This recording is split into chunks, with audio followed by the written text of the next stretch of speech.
বাড়ি থেকে সবে বেরিয়েছি আর ঠিক তখনই হচ্ছে প্রচণ্ড পরিমাণে বৃষ্টি হয়ে গেছে। সেটা ছিল হচ্ছে কালকে সকালবেলার দিকে। তো আমি চলে আসলাম গোপালনগর, প্রচণ্ড পরিমাণে বৃষ্টি ছিল কিন্তু আমি টাইমের মতন চলে এসেছি। আর আমি চলে আসলাম হচ্ছে ঠাকুরনগর এসেছিলাম আমি ফুল কেনার জন্য। আমি তো ফুল বাজারে, তো ঠাকুরনগর হচ্ছে ফুল বাজারটা কিন্তু একদম 5 মিনিটের রাস্তা। তো আমি ফার্স্টেই চলে গেছিলাম এই গোলাপগুলো, যেটা কিনা অন্য অনেক দাম। বাট এগুলো ছিল হচ্ছে 15 টাকা করে হচ্ছে বান্ডিল, মানে এক বান্ডিল হচ্ছে 15 টাকা, রেড কালার। বাট এই যে কালারিংগুলো কিন্তু দামগুলো 2 টাকা করে পিস বলে ওগুলো নিইনি। আর যে সূর্যমুখী ছিল হচ্ছে 10 টাকা করে বান্ডিল, তো ওটা আমার দরকার ছিল না বলে ওটা নেওয়া হয়নি।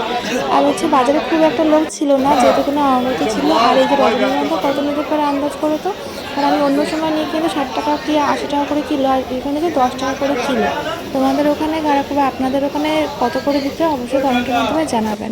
তো আমি 10 টাকা করে কিলো বলে আমি এখান থেকে 5 কিলো নিয়েছি। আর এখানে হচ্ছে আমি হচ্ছে 20 টাকার ফুল নিলাম, 20 টাকা মানে 1 কিলো দাম 20 টাকা। আর এই পদ্মগুলো অন্য সময় 25 থেকে 30 টাকা অবধিও বিক্রি হয়, যেটা কিনা আমি 5 টাকা পিস করে কিনতে পেরেছি, মানে এত সস্তার দামে ফুলে। তো আমি হচ্ছে যা পেয়েছি তাই কিনেছি এরকম একটা অবস্থা। তো রজনীগন্ধা স্টিক নিয়েছিলাম 60 টাকা দিয়ে। তো আমি ট্রেনটা আমি একটুখানি ওয়েট করতে হয়, তারপরে চলে গেলাম নার্সারি থেকে। ওখানে আমার কিছুটা গাছ কেনার দরকার ছিল, তার জন্য ওখান থেকে গাছ কিনে নিয়ে আমি চলে আসলাম বাড়িতে। তারপর হচ্ছে আমার অনেক হেল্পিং হ্যান্ড আছে কিন্তু, সেটা হচ্ছে কী বলে, পায়েল ছিল, মেঘনা ছিল, বিপ্লবীতি ছিল, তারপরে হচ্ছে আমাদের বাড়িতে এমি ছিল, আমি ছিলাম, আমার মেয়ে ছিল, সবাই মিলে আমরা এই কাজটা কমপ্লিট করলাম।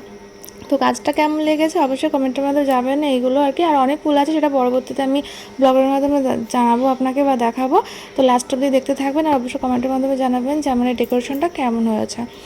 আর এই যে কলসি ছিল বা এগুলো ছিল, এই যে প্রদীপগুলো কিন্তু আমাদের মন্দিরেরই, এখানে তো ইটো কাটার কোনো ব্যাপার নেই বলে ওর জন্য এখানে ইউজ করা হয়েছিল আর কি।